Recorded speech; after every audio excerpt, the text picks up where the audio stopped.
Di sini saya mau menyampaikan, menguraikan kebenaran firman Tuhan tentang percaya Tuhan.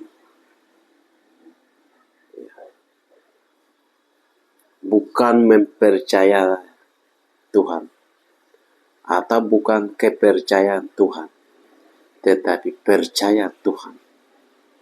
Ya, kalau percaya Tuhan berarti orang-orang yang disebut orang Kristen itu sudah otomatis percaya Tuhan.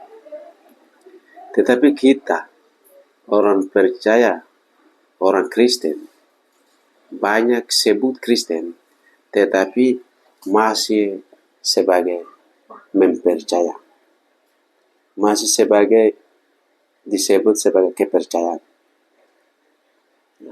belum percaya. Beda dengan orang yang sudah percaya Tuhan, dan orang yang kepercayaan kepada Tuhan, dan orang yang mempercayai Tuhan. Ya. Orang yang percaya Tuhan itu baik tidak baik, waktu yang tidak memungkinkan, sudah percaya. Biar pencobaan, tantangan, rintangan datang, dia sudah percaya, maka dia tidak akan digoyah.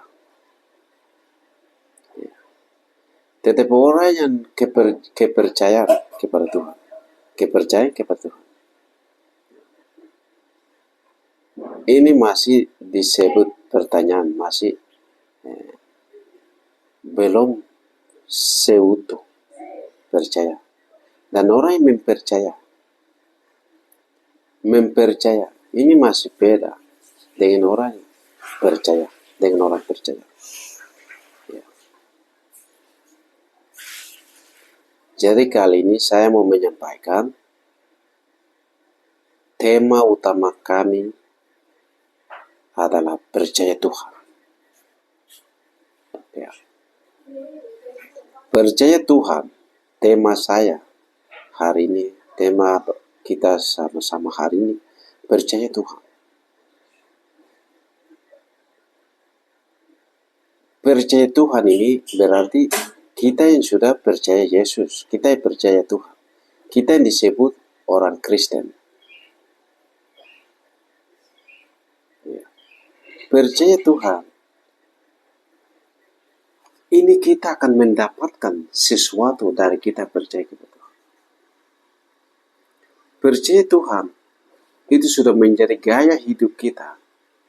Kita akan menerima sesuatu hal yang Tuhan berikan kepada orang-orang yang percaya kepada Tuhan. Pertama, percaya kepada Tuhan. Cara percaya kepada Tuhan yang masih banyak orang bingung, yang masih banyak orang keliru. Bagaimana saya harus percaya Tuhan? Bagaimana saya harus mempercayai Tuhan? Bagaimana saya harus kepercayaan Tuhan? Ya. Bagian yang pertama adalah percaya Tuhan itu mulai dengan hati kita. Percaya Tuhan itu bukan dengan kata-kata. Percaya Tuhan itu awal mulanya dengan hati kita. Maka diwujudkan dengan gaya hidup kita, diwujudkan dengan moral, etika kita. Dipercaya Tuhan itu mulai dengan hati. Tuhan mulai dengan hati.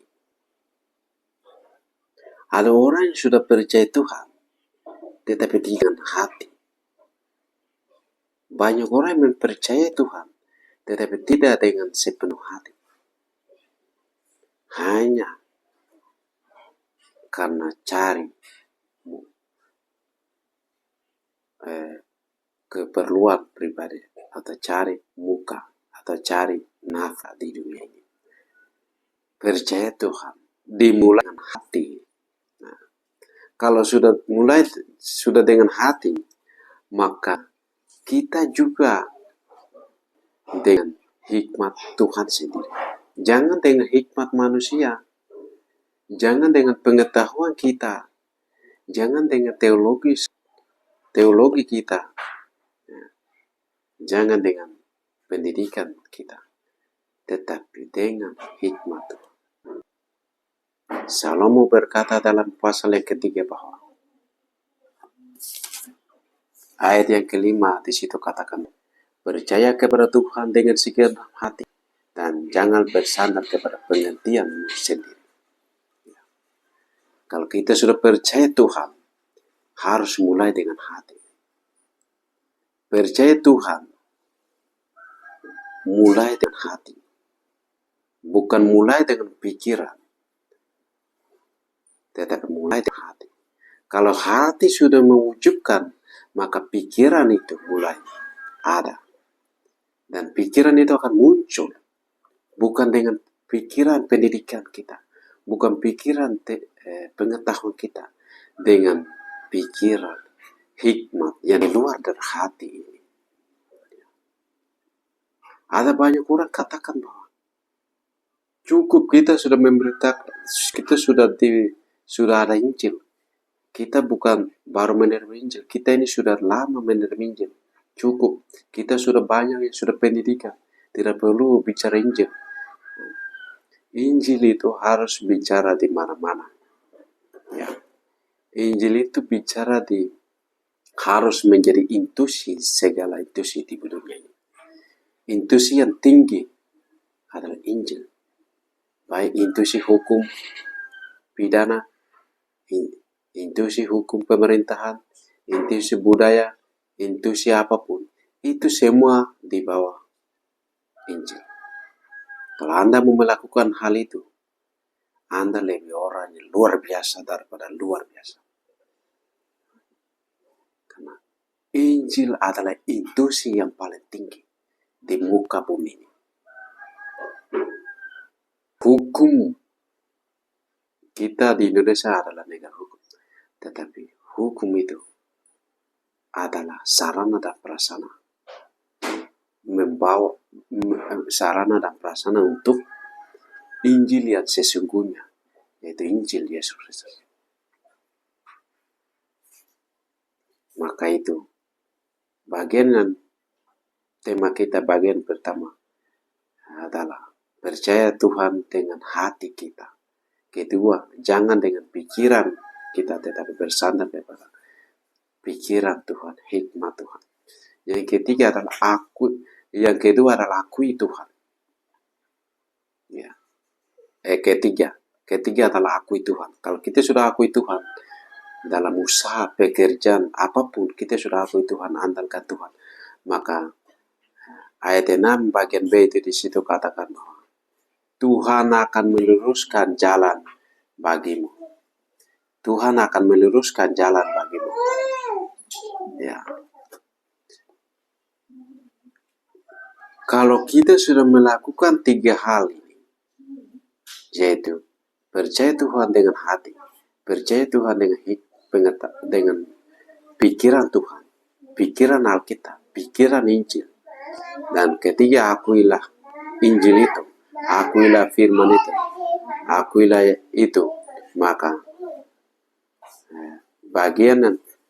maka berkat daripada syarat 3 itu, kriteria 3 itu, yaitu percaya Tuhan, tema kita percaya Tuhan, dengan syarat 3 kriteria itu, dengan hati kita, dengan pikiran Tuhan, jangan dengan pikiran manusia, tetapi pikiran Injil yang dicatat oleh Alkitab, dan juga akuilah Tuhan. 3 syarat itu kita sudah melakukan dalam kehidupan kita. Kita melakukan dalam kehidupan percaya Tuhan.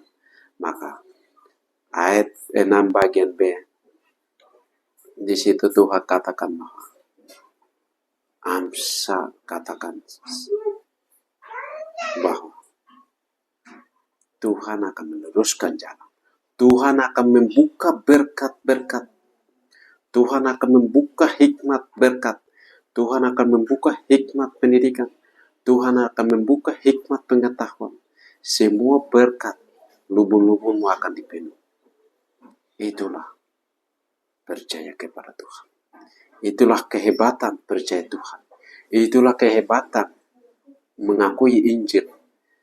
Itulah kehebatan setiap keputusan harus berdasarkan Injil. Harus melakukan sesuai dengan Injil. Itulah kehebatan. Yang luar biasa yang akan Tuhan berikan kepada kita semua. Tuhan akan meneruskan jalan hidupnya. Terima kasih.